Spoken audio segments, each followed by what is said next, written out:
In this video, we'll be talking about Natal Aries Sun in the 11th house and what this placement means for you when it's in the chart. So if you have this placement, or if you're watching for somebody else that has this placement to learn more about this, then you are in the right place.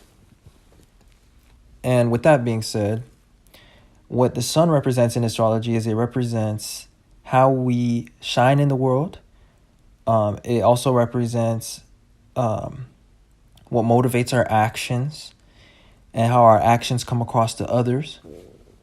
And it's an aspect of our personalities. And when the sun is in Aries, which is all about perception, identity, and action, it's actually exalted, and it shows somebody that has a strong identity in some sense, especially wherever the house is that the sun is in. And it shows somebody that always acts in accordance to their perception or way of seeing things. And in this case, the sun, which is exalted in Aries, is in the 11th house. And the 11th house is all about our individuality. And it's also ruled by Uranus. And it's all about logic and reasoning and intelligence. So somebody that has this placement tends to project a very strong individuality or strong intelligence or strong personal interest. The 11th house, as you may have heard in some other context, has to do with friends also, and like groups, things that we're a part of. And the word I like to associate with it is participation. So it's the things that we participate in, which is also what makes up our individuality, because the things that we're a part of is what actually represents our uniqueness and our individuality. So even participating on like a conceptual level. So sometimes participating doesn't have to be in like a physical human group. Sometimes participating could be participating in a trend, and people that wear certain clothes participate in a certain form of individuality. For example, goth clothes, or somebody that wears skate clothes.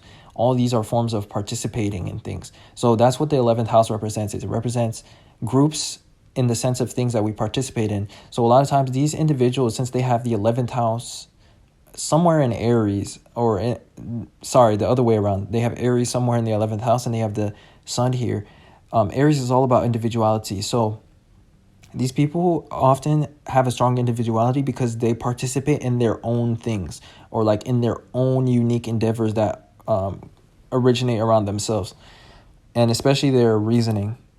Because a lot of times these people are very inventive or intelligent and clever. And they have a very subjective form of reasoning, which can sometimes be entertaining, funny, or like relatable to others whenever it is expressed. And these people are very clever for that reason.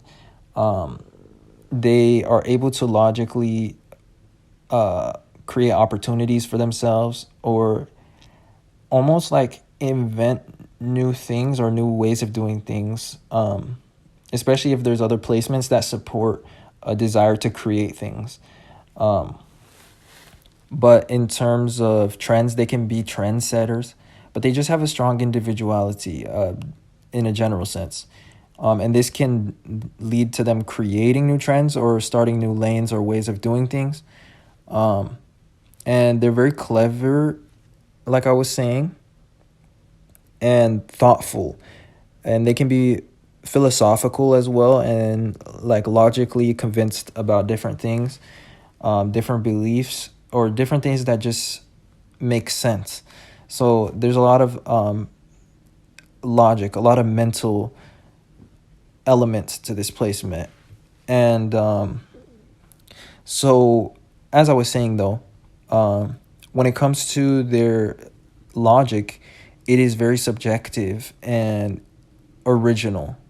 So these people like create new ways of even thinking about things.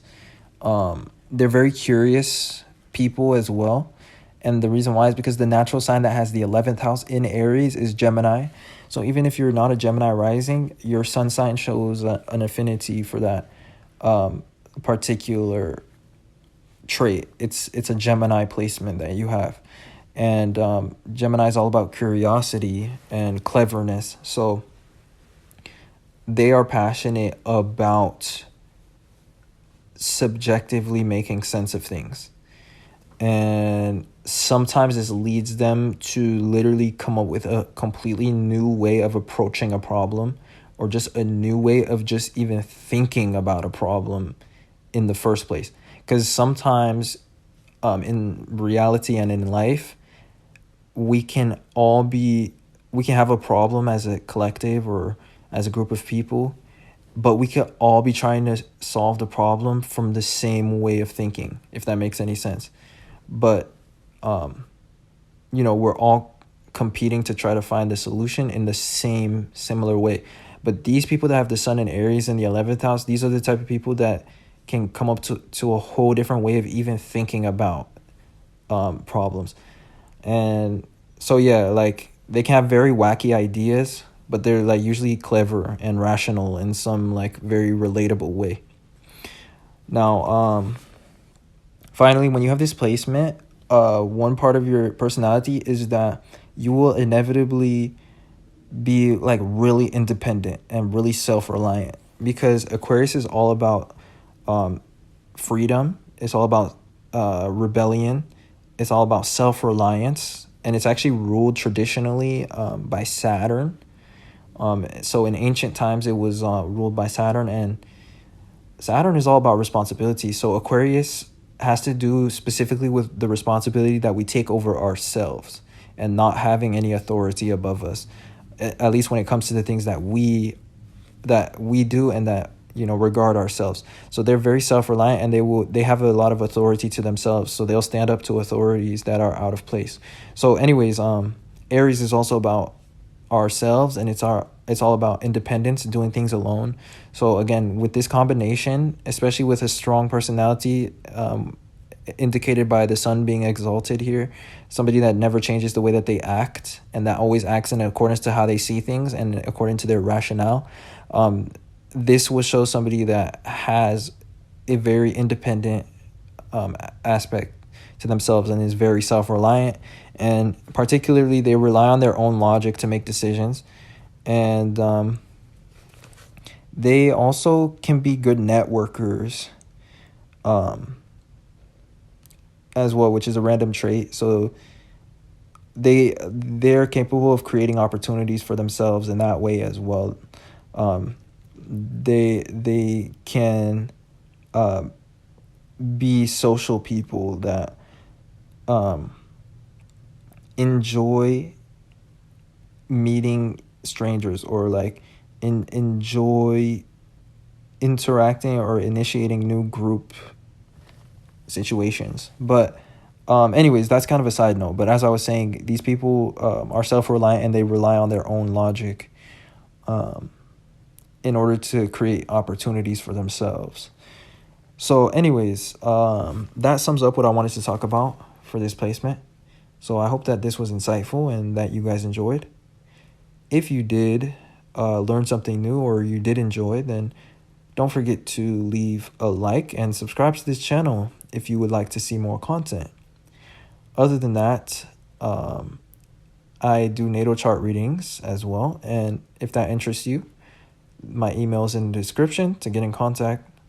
And also there's a link to my Patreon, which is another way that you can get a reading. So if that interests you, then definitely check those out.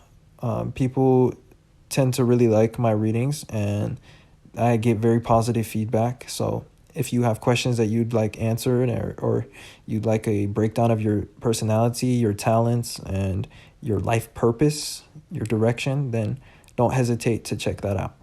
But other than that, I appreciate you guys watching and supporting in any way that you do. And I will talk to you guys sometime soon in another video. Peace.